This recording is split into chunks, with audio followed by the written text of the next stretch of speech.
Students, this is me Mudita and welcome back to Mudita IAS warriors. So students, ये आपकी science की worksheet 38 है, क्योंकि हम केवल साइंस की वर्कशीट अभी कर रहे हैं और बाकी एग्जाम प्रिपरेशन वीडियोस प्रोवाइड कर रहे हैं। सो फटाफट से देख लेते हैं। 6 अक्टूबर के लिए है। लाइफ प्रोसेस हमारा चैप्टर चल रहा था और आज यहाँ पे आपको टॉपिक दिया गया है डाइजेशन इन ह्यूमन बींग। बहुत डिटेल में मैं आपको एक्सप्लेन नहीं करूँगी, यहाँ डायग्राम से एक्सप्लेन कर दूंगी, क्योंकि ऑलरेडी मैंने आपको चैप्टर 6 इन डिटेल पढ़ा रखा है, वीडियो प्रोवाइड कर रखा है। सो आप वहां से जाके देख सकते हैं। सो डाइजेशन को अगर हम पढ़ें तो देखिए, डाइजेशन हमारा न्यूट्रिशन में आता है। ठीक है, जो न्यूट्रिशन टॉपिक स्टार्ट किया गया था उसी में डाइजेशन आता है। और यहाँ पे आपको ह्यूमन डाइजेशन सिखाया जा रहा है, या ह्यूमन डाइजेशन के बारे में पढ़ाया जा रहा है कि डाइजेशन इन ह्यूमन बींग, क्योंकि डाइजेशन तो एनिमल्स में भी होता है, प्लांट्स में भी होता है, माइक्रो ऑर्गेनिजम्स में भी होता है। तो देखिए, डाइजेशन का मतलब क्या है। डाइजेशन का मतलब है कि जो भी हम कॉम्प्लेक्स फूड खा रहे हैं, जो भी हम कॉम्प्लेक्स चीज़ें खा रहे हैं, उसे सिंपल फॉर्म में कन्वर्ट करना ही हमारा क्या कहलाता है, डाइजेशन कहलाता है। अगर हम इसको ध्यान से देखें, ये हमारा डाइजेस्टिव सिस्टम है। डायग्राम की प्रैक्टिस आप लोग अच्छे से करिए, क्योंकि MCQ क्वेश्चन है, लेकिन वहाँ पे भी डायग्राम्स आएंगे। आपने सैम्पल पेपर में देखा होगा कि किस तरीके से सिर्फ ये बना के दे दिया था और यहाँ पे आपको लोकेट कर देंगे कि ये A है, ये B है, बताइए ये क्या है, और आपको आंसर करना होगा। ओके, तो डायग्राम आपको ध्यान से करना है। देखिए, ये यहाँ से हमारा डाइजेशन स्टार्ट हो जाता है माउथ से। माउथ में हमारी टंग होती है।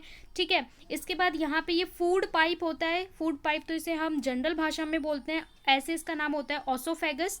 और इसके बाद ये कनेक्ट होता है स्टमक से। फूड इसके थ्रू हमारा कहाँ पे आता है, स्टमक में आता है।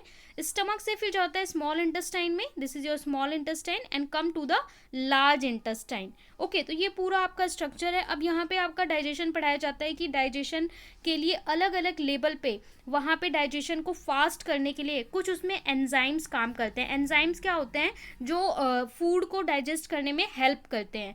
तो अलग अलग जगह पे अलग अलग तरह के एंजाइम्स होते हैं। क्यों? क्योंकि देखिए, जो स्टमक होता है ना, उसका pH जो होता है वो लेस देन 5 होता है, 5 से कम होता है। क्यों? वहाँ पे एसिड जनरेट होता है, HCl जनरेट होता है, इसलिए वहाँ पे अलग एंजाइम काम करता है। स्मॉल इंटेस्टाइन का pH डिफर होता है, तो वहाँ पे डिफरेंट एंजाइम काम करते हैं। अगर हम माउथ की बात करें तो माउथ में ही डाइजेशन स्टार्ट हो जाता है। आपको जो फूड खाते हो उसको सिंपल फॉर्म में कन्वर्ट करने का फर्स्ट स्टेप होता है च्यू करके, चबा के उसे सिंपल फॉर्म में कन्वर्ट करने का काम माउथ में होता है। और यहाँ पे एक एंजाइम हेल्प करता है, जिसे हम बोलते हैं सलाइवरी एमाइलेज, SA बोलते हैं।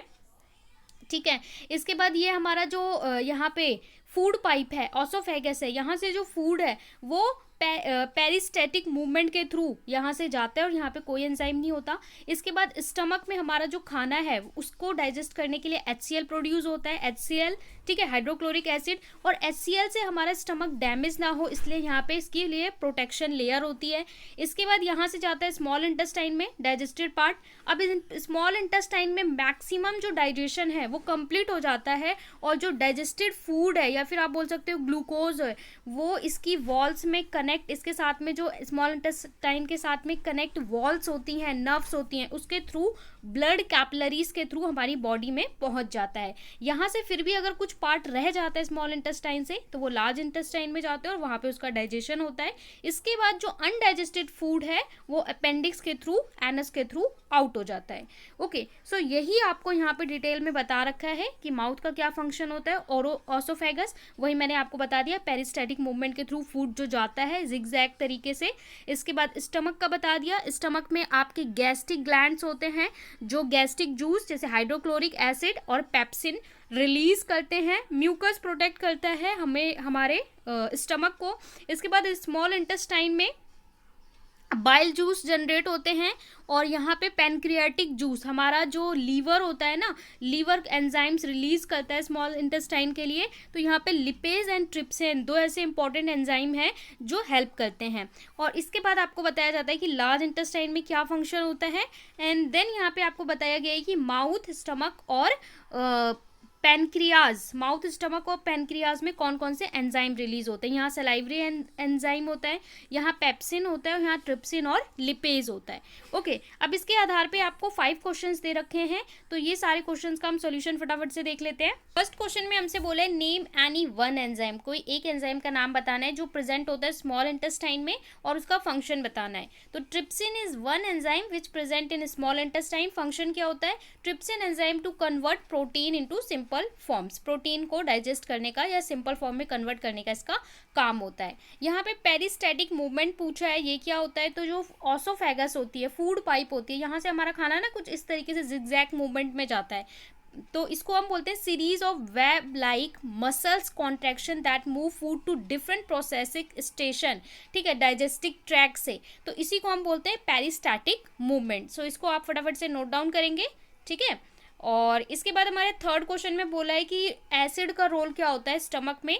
Hydrochloric acid help our body to break down, digest, absorb nutrients such as protein. It also eliminate bacteria and virus.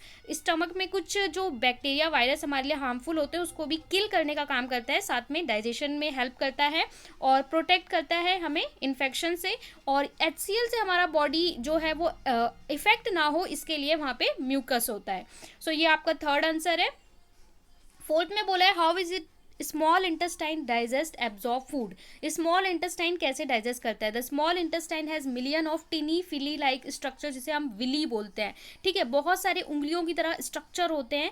These villi increase the surface area more efficient food absorb. So इसका absorption का जो area है ना बहुत ज़्यादा हो जाता है। अगर आप स्मॉल इंटेस्टाइन को खोल के देखो तो बहुत बड़ा एरिया आता है, ठीक है। Within these villi many blood vessel are present. यहाँ पे बहुत छोटी छोटी, आप समझ सकते हो फाइन जैसे पाइप होती है जहाँ से पानी पास होता है, ऐसी फाइन फाइन हमारी ब्लड की पाइप्स होती हैं जैसे हम कैपिलरीज बोलते हैं, वो डाइजेस्टेड फूड को एब्जॉर्ब कर लेते हैं और पूरा हमारे एक एक सेल तक पहुंचा देते हैं, ईच एंड एवरी सेल। सो ये आपका आंसर 4 है।